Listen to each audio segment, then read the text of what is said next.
thank you for being on the Knoxville Podcast. Of course. You're all over the place, and you know, not only being a world traveler, but just you're everywhere, popping up on Fox News. I've seen and Yeah. all those types of things.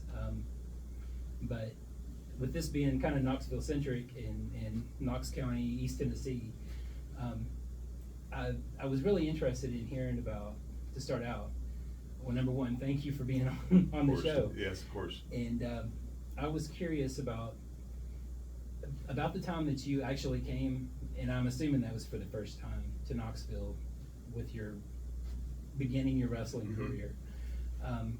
Was about the same time that I was at UT.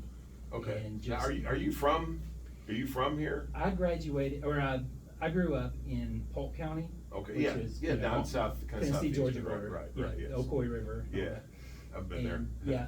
And in '91, I came up to go to UT. Okay. And stepped foot on campus and just said I was going to leave Knoxville feet first, you know, whenever Right. because I just, Right. you know, it was just the place that I kind of loved. Sure. Yeah. But, well, how, I guess my big question was, you know, you came and you joined Jim Cornette and some of those folks, and you were a kind of a nascent wrestler to a degree. Right. And just how your impression has kind of changed from being a youngster walking to the rural South, and it's changed a lot. It has very much. I grew up in an area which is much more rural than East Tennessee is.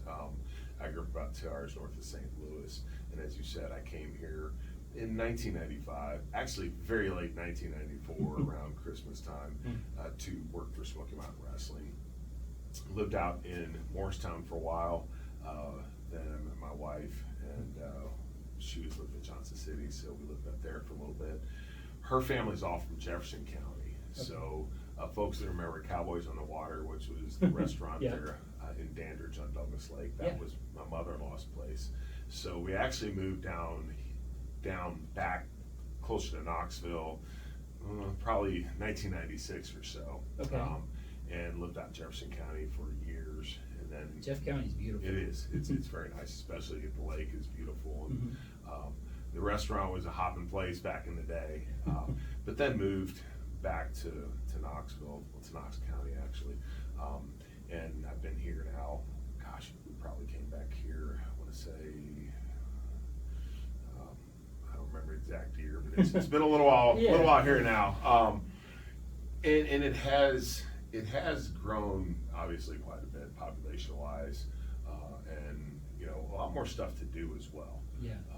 It used to be Market Square was not there, and Well, downtown would roll its streets up at 5 p.m. and that's it. Absolutely. And I think like many places around the country that's changed. And then you go out west, and you know, when I first came here, I always think that there was no Turkey Creek. Right. They were still building that, and Hardin Valley It was still in yeah, wildlife preserve, yeah, and or wild wetland. Exactly, and Hardin Valley was just all farmland, and so all those things have changed tremendously. You know, Knoxville West Hills was West Hills because it was west. Yeah, And yeah. Cedar Bluff was the end of Knoxville, and you know, and just like the old yeah. song, the Thunder Road, once you cross Beacon exactly, Hill, you're in. Exactly, yeah. So, but I think at the same time, it's the people that make the big difference. And what I've always found interesting is when I moved here, I never felt like I wasn't at home, because Midwesterners and Southerners are very much alike, very friendly people. And you just I always felt like I was at home here, and maybe even more so in some ways than back home in Missouri. So to me, that's the biggest takeaway.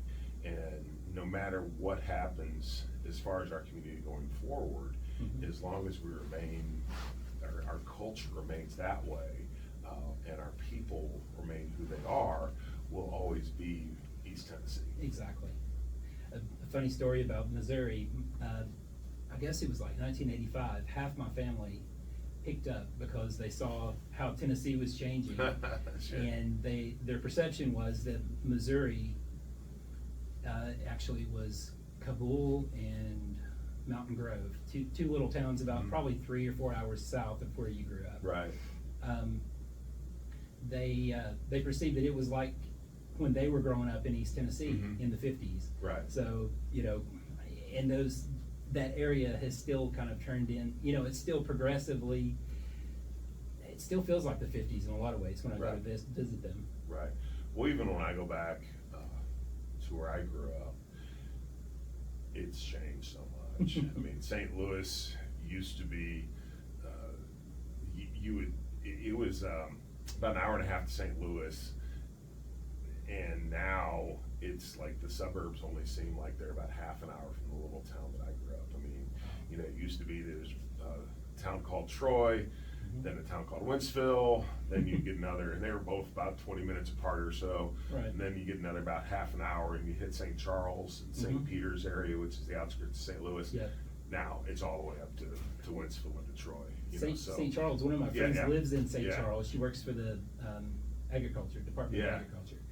And even when she moved there, maybe 5 years ago, or maybe 10 now, but anyway, St. Charles was, now it's like almost a it's Turkey Creek. It's part of it, Yeah. The thing too is when I moved here in 1995, people are like, where's Knoxville? Oh, it's University of Tennessee. Okay, football, exactly. Right? And that's changed quite a bit now too, because Tennessee is one of the most moved to states in the country. So I think you've contributed a lot to that. Well, it's, I think what we all need to remember, and this is sometimes lost, and I understand that, folks do worry about the character changing and all that. The reason people are moving here is not because someone's putting a gun to their head and saying they're gonna move to Tennessee, they're gonna move to East Tennessee. The reason is because we're an attractive place to live. Absolutely. And, I've been to other parts of the country, I've been all over the world, and I can tell you there's some not great places to live. Oh, yeah. So do you wanna live in the place where everybody wants to come to, or do you wanna live in a place where everyone wants to get out of? And I'm gonna vote for living in the place where people want to come to. It's actually a great compliment to our area and to our people that folks will move here. Granted, it does present some challenges. We are well aware of that, but at the same time, I would much rather have the challenges that we face than the problems that other parts of the country face, and the reason people are leaving other parts of the country. Well, a lot of that was because of the lockdown, the mask mandates, and things like that. I agree with that. It is interesting for local, as a realtor, a lot of times I'm spending a lot of time with people who's, I've made friends with in college, and now their children are starting to try to find their first homes and things like that. Right. And that is a unique challenge. It is. One of the things that we very much worry about is the cost of housing for that specific reason. Right. Our population is aging here in Knox County, and it's a bit of a double whammy. I think that what's happened is folks from other high tax jurisdictions are coming here because of the lower taxes, lower cost of living. They're older folks, probably retired, or getting ready to retire. They need the services that they were leaving. Well, and also they come in with a lot of money. So, all of a sudden as a realtor, this, they'll come in and just bid the price of the house up, because they can do that because they're getting a nicer house than what they have for less money, right? So you see people moving in because of in a favorable climate, and we have everything that someone has wanted. But you see people coming in for those reasons, and in some cases, I think that is part of what is contributing to the housing price increase. There's also just supply and demand dynamics in play as well. Nevertheless, but then younger folks who we desperately need, because the economy, it relies really on younger people. They're going to be the entrepreneurs. They're going to be the ones that are building careers. So we need that energy. And if they can't afford to buy a house, if they can't afford to rent an apartment, one of the things that is kind of overlooked in the housing price discussion is the price of rentals and the occupancy rate. And Absolutely. They're both extremely high. So your young average people is 370, right. And the average you have to make at least a third of that to right. get a decent loan. Right. So your younger people, are challenged by that, and they may be going someplace else either for better economic opportunity, which is another reason that we need that, Sure. or because it's become more expensive to live here. Right. But that's also a good thing about East Tennessee, that the parents step up. Right. I know my family has, just through the generations kind of accumulated land and had different things. Right. So there's Yeah. opportunities. We need the younger folks Infill, here. absolutely. Yeah, we need younger people here. I'm an older folk myself, so absolutely nothing wrong with that, but at the same time, we need to be cognizant that we need to keep talent here. When companies are looking to expand or looking to relocate, it used to be that the discussion was about the site. Do you have the land? Do you have building? Do you have those things? Yeah. Now it's about the workforce. Mm-hmm. We're gonna bring in so many Absolutely. jobs. Mhm. Can your community, can your area fill those jobs? Support. So if we don't have the workforce, we're in trouble. And what that does is that puts a lot of things at risk. Part of the reason that we haven't had to raise taxes in so many years is because we've not only is our government well run and we're very cost effective, but also we've just seen growth in our revenue. Sure.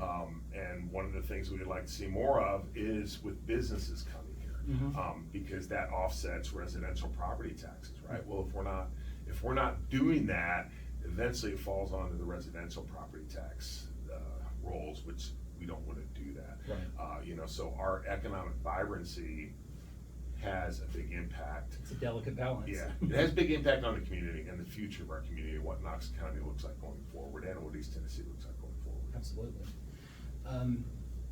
Not to talk too much politics, but the tariffs and everything that the president has been talking about, to me, that seems like to leverage to bring those manufacturing back, and it's not about getting a percentage back from all these countries. It's about bringing those opportunities for young people, a viable job, just like you were saying. Right, I think a couple things that I'd really like to see. I do think that the federal government spends way too much money. I Mhm. mean, when the interest on the debt is now over $1 trillion a year, that's a huge problem. Spending has to be cut, and also it happens when the government's spending all that money. That's taking money out of the private sector. That's crowding out investment. You can see it. When people buy bonds, what that means is they're not investing in stocks or commercial bonds, Yeah. right? Yeah. So you really don't. You really, that level of spending it's too much. We're still at pandemic level spending, even though the pandemic has been a few years past. Right. So that needs to be cut dramatically. Along with it, you need to cut taxes. If we were to cut corporate taxes, you would see prosperity like never before. Sure. And then also regulation. Here in Knoxville, in East Tennessee, Oak Ridge is the home of nuclear energy. And looking forward, nuclear energy, in my opinion, is the only source of energy that is going to fulfill the needs of the 21st century. The amount of electricity that is needed for all these things that we talk about. Look, like your cell phone. Right. Your cell phone actually requires 2 refrigerator equivalent. Yep. Because of all the apps and the data centers on that support those apps on your cell phone. Mhm. And it's just all across the board. I just got a Tesla. It's an amazing vehicle, but where are you going to Everything get that it takes. everything, the electricity to run it? Nuclear is the only play. Well, where were nuclear energy started, right? Right. But now, the United States is in the bottom third of developed countries in the time that it takes to bring a nuclear power plant online. And most of the reason for that isn't environmental or safety reasons. It's just nonsensical regulation. Yeah. So we've got to cut regulation. If we do those things, our economy would just absolutely boom. Yeah. And President Trump is a business person. He understands those things. So that's some of the stuff that I would like to see is cut spending, cut taxes, and slash regulation. Absolutely. Well, switching gears a little bit, you are a world traveler and you have seen the world. Yeah. What are some of your favorite places to have visited? And I was very fortunate when I traveled with WWE, and that I literally travel the world. I mean, Yeah. I've been to every continent except for Antarctica. One of my favorite places is Australia. I got to spend a couple months on the Gold Coast, which is right south of Brisbane, back in the early 2000s. It's beautiful. Yeah. California is a beautiful place. I think their politics is Always say nice whacked, place to visit. but it is a beautiful place. Also, I love big sky country, Montana, Wyoming. They're beautiful as well. There are parts of Canada, especially the Maritimes. Maybe not so much. I have friends from Toronto, and Toronto's great. Montreal's great, everything. But Like the St. John area. St. John Nova and Scotia. Charlottetown, which is the original capital of Canada, they're really neat places. So and of course you find all these little gems throughout the U.S. as well. I mean, and a lot of times it's not in the big cities. It's just you're traveling around and you just find cool stuff. Well, when you're traveling for business, and I mean that's a full-on entrepreneurial sport that you were working in. Sure, right. Did you have time to get out and explore, or is it more? I always had trouble. You naturally stand out. Yes, well, and I had trouble switching gears. If I was at work, I felt like I was at work and had somewhere to be, so I couldn't really go into tourist mode. So maybe not to the extent that I should have, and I wish I did. I look back at my career, and it did seem like it was always just like, got to get to the next town, got to get to the next show, and missed a lot of stuff. There's a gift of anonymity that you kind of miss out on when everybody's it wasn't even so much that, it was just, I'm at work, and I'm at work. Yeah. But, I did get to see some pretty cool stuff. Oh, yeah. And we would drive a lot. Generally how the schedule worked is you would fly into somewhere, and then you would end up, if you flew out Friday, you would end up doing a show Friday night, Saturday night, Sunday night, and then do TV show Monday and then fly home. Right. Well, you were driving all the places in between those two flights. Right. So you did get to see, at least get to see the countryside and those sort of things. I'm a history buff. I love Europe, and just going there and even again, just being not necessarily doing kind of the touristy stuff, but being able to just see some of the things. It's pretty neat. Yeah, going from a village. Last year, my wife loves Taylor Swift, and we went to Lyon to see Taylor play, and so she got 3 hours of Taylor, and I got 3 weeks of That's a good trade-off. I was like, sign me up. Sure. But it was amazing down the Beaujolais region, and just traveling and hitting wineries with places where monks had made wine for hundreds of years. Yeah, you think about it in the U.S., though we're only about 250 years old, right? Then you go to Europe, and you're seeing stuff from 1200 AD. Years. And older than that, obviously. Yeah. And the same when you go to parts of Asia. Right. So it is really neat to think that the history that goes, wow, that far back, and of course had a big impact on our country as well. Right. Well, especially, right where you sit, it's kind of interesting. I don't know. I always love this little area because, across the street's where Hank Williams passed away, and right up the street is where Tennessee began. There's so much great things about the local that especially Knox County. Knox County, Tennessee, started basically as part of North Carolina. And then, as you said, the first Tennessee Constitution was signed literally right across the street. And then so East Tennessee, John Sevier, first governor, Sevier County. There's and William Blount. Yes. So the history here, James White, obviously. The history here is very deep. It's ripe for those types of studies, and anytime that you're interested in. Change gears again. No worries. Some of the things that you've really done that have. I wanted to give you a copy. This is my book that I wrote. Cool. Thank you. It's in the novel. I wrote it in 2022, and a couple of the guys. It's set in Knox County, and Knox County Sheriff's Detective. Gate Street Bridge. Or Henley Street Bridge. I'm sorry. And a couple of them speculated. They were like, because it's county sheriff's detectives, you know, who are Yeah. retiring and actually get into real estate. But they were speculating that, you know, you might get tapped to be vice president, or you might be, you know, they were speculating. One of the guys thought about running for mayor after you were done. Okay. And I threw it in there. Well, neat. Cool. But I was really, you know, it's just a little piece of Knoxvilleiana, I guess, if you want it. Gotcha. For Cool. lack Thank of you. anything else. Thank you. I appreciate Sure. that. And in that's where I was. You'd said something about Frank. Yeah, who's Merchant Frank earlier. Merchant? Yeah, who's Gotcha. Frank I Merchant. get it now. Yeah. Yeah, but anyway, he was. I didn't mean to just throw that at you. No, But it's that's kind okay. of, it's a fun little story, and it was fun to talk about all these different places in Knoxville, and it's kind of set in a specific, you know, wandering around town. Yeah. Awesome. I'll check it out. Thank Cool. you. Thanks. Your life as an entertainment entrepreneur, and I know it's very, very entrepreneurial, like I said before. Sure. How do you, how was that transfer from entertainment to governance? I mean, Mhm. it seems like a lot of juggling both ways.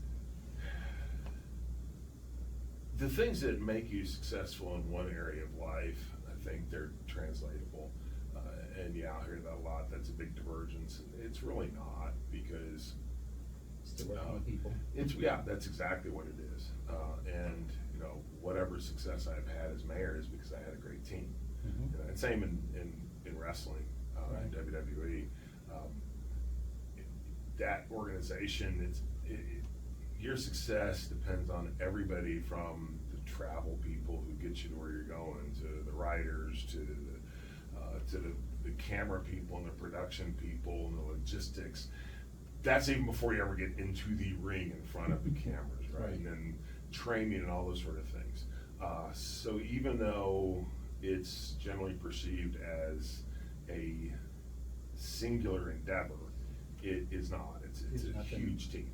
And the same with Knox County. You know, we have that under the executive department, there's upwards of 2,500 people that work, you know, under the mayor's office. Right. That in some way I control, or that, you know, I supervise. That's a big team, you know, and our budget Absolutely. now is over $1 billion. Mhm. A lot of that's due to inflation and population growth, you know, but nevertheless, it's just a lot, and one person could never do that. So you have to have a great team, and it is a servant leadership, how you treat people. You know, as I guess kind of the guy, you know, I'm the person that sets a vision, but Mhm. that is also created with the help of many other people. Right. But I'm not the person that goes out and does a lot of the stuff. There are other people that are very good at that do that, right? But there's an attitude that you Well, developed from well, the time yeah. you were playing football, or Well, there is, and it is teamwork. You know, I see my job not only as a public servant, and then I serve the people of Knox County, but I actually serve the people that work for the mayor's office. Right. You know, because it's my job to make That's your sure. primary. Yeah, it's my job to make sure that they have what they need to accomplish the tasks and the vision that my office has set forth. Right. And yeah, that all goes back to that.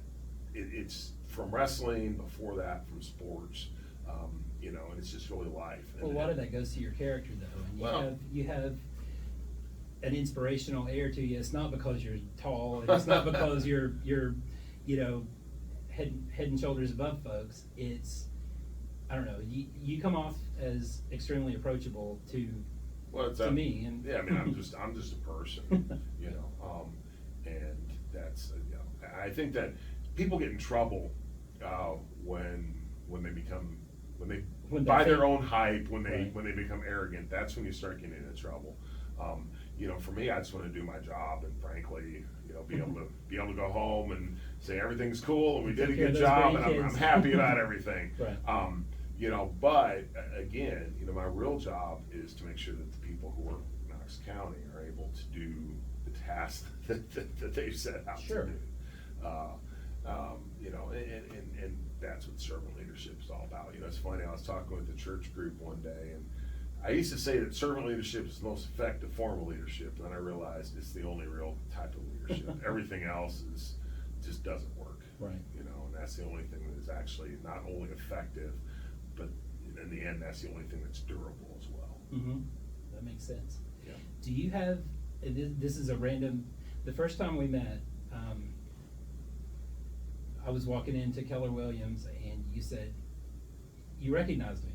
And I was just wondering if you, of all the thousands and probably millions, actually, of people that you've met over the years, you know, how,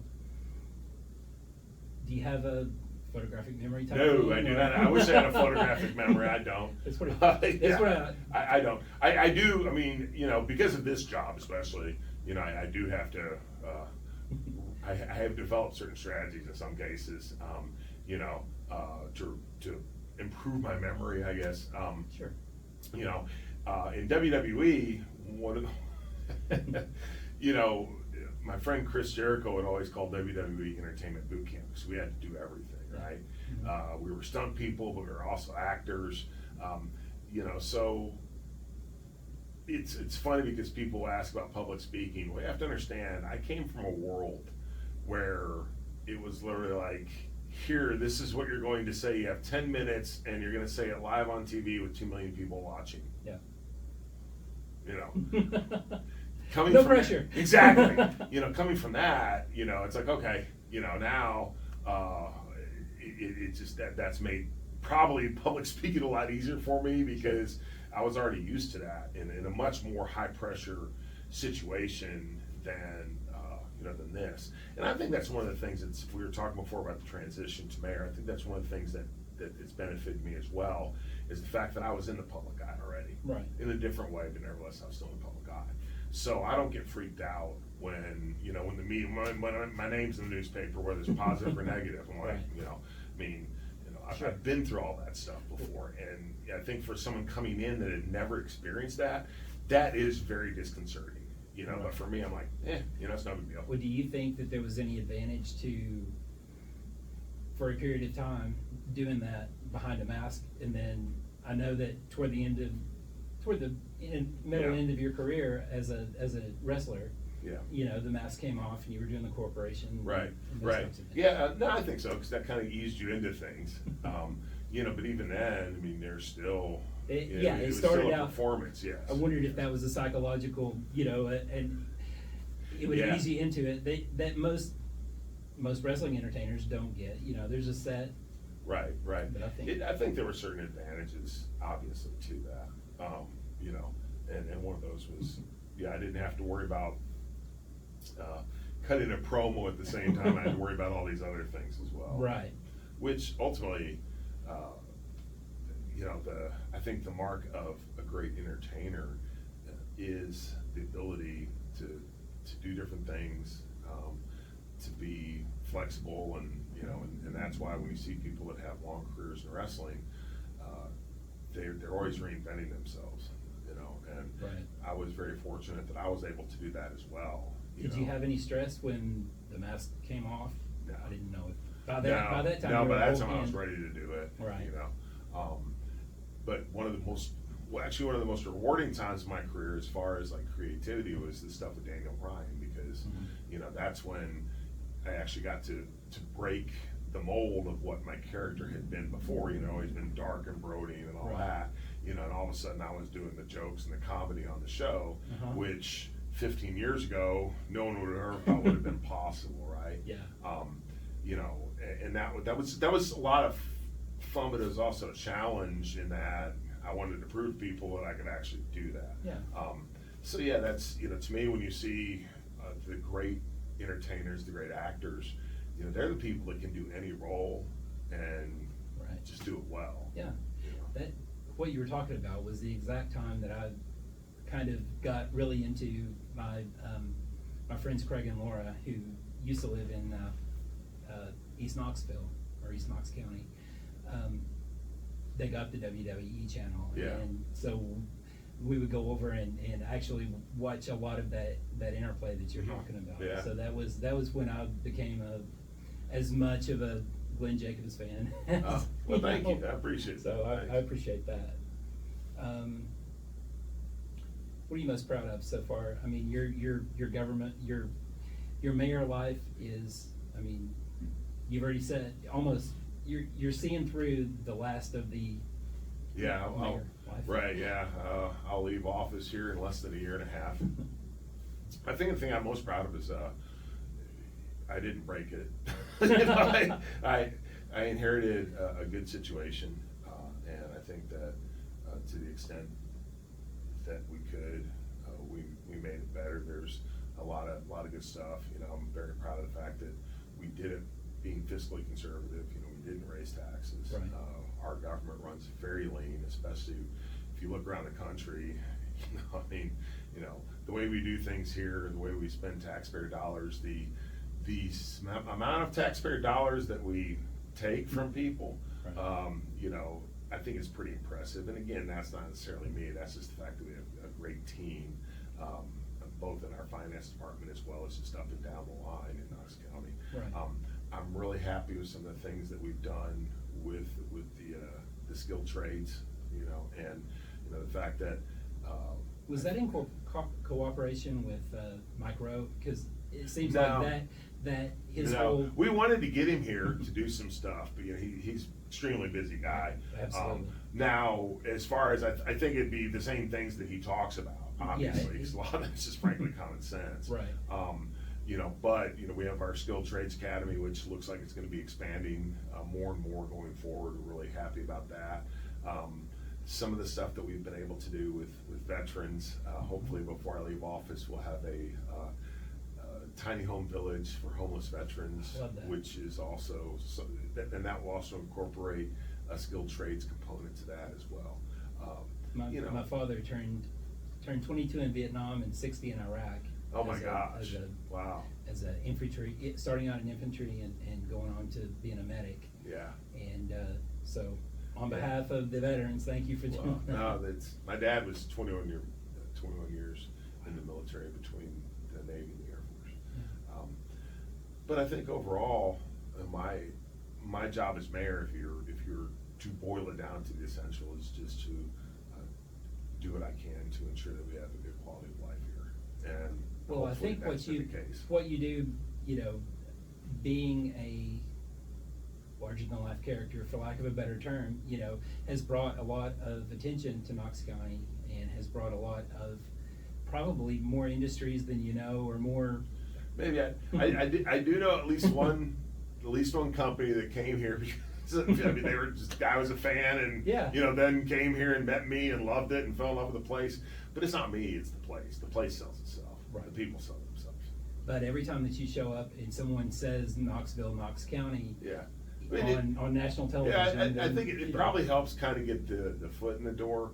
But ultimately, you know, it's the the same. place sells itself. Yeah, it's same when I was running for office, and you know, a lot of times people ask, did your past as a wrestler help you or whatever, or hinder you? And it didn't really, it helped me in that it got my foot in the door. I was a novelty, so people kind of paid attention. But I also couldn't just rely and say that's why people are gonna vote for me. Right, You know, right. it also had to be some substance, and And it's the same with articulate this. your vision. Yeah, and it's the same with this. People hear about Knox County, they hear about me, oh, this is neat. But if they come here and they see the place and they meet the people and just everything that we have It'd be going just for like us, me. it's just like, I oh, came to this is an Kent. awesome place, and this is where I wanna live, and this is where I wanna build a business and raise a family. Right. And then they'll want to leave feet first, like I'm saying. Yeah, let's hope, yes. What about what's next, I guess? Yeah, I'm not sure at this point, and that's okay, I'm very comfortable with that. I know you've been real positive about Marsha Blackburn and some of the Yeah. her potential run for governor. Yeah, I just wanna, I got into politics because I have had an incredibly blessed life, one that I never could have imagined when I Mhm. was a kid. And I wanna make sure that goes on for my kids and my grandkids. I don't know exactly what that means, because, you know, politics is very fluid. I don't even know if it means I stay in politics, I don't know. But again, I'm fine with that personally. I'm in a very good place as far as, I don't have to do things. Right. You know, I do them because I want to, or because I feel a call to do them. And that's a blessing. I mean, it really is. You know, so it's not like, gosh, I have to do this or I have to do that. It's like, if that's the best thing for my community and for me and my family, Yeah. yes. And if it's not, okay, that's fine too. So we'll just see. You might want to do like, I forgot who, some of the Roman generals that want to go and tend to their farms after. Cincinnatus, yes. Yeah, that's right. Yes. I wish more politicians were like that, actually. Well, I really appreciate you giving us this time, and you're a great person to talk to, and I've always enjoyed every time that we've had an interaction. I appreciate it, Rob. Take care, okay? Thank you so much. Thanks. Thank you, buddy. Thanks.